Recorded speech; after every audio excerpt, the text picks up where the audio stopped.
अफसोसनाक खबर से आगाह कर रहे हैं आपको। कलर कहार सॉल्ट रेंज एरिया में मुसाफिर बस उलट गई है। मुसाफिर बस उलटने की इतलात मौसूल हो रही है।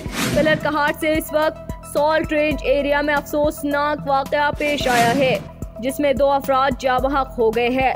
ब्रेकिंग न्यूज दे रहे हैं आपको। कलर कहार में बस उलटने से 2 अफराद जाँ बहक जबकि 34 अफराद जख्मी हो गए हैं। इस वक्त फुटेज भी आप उर्दू न्यूज टीवी की स्क्रीन पर मुलाहिजा कर रहे हैं।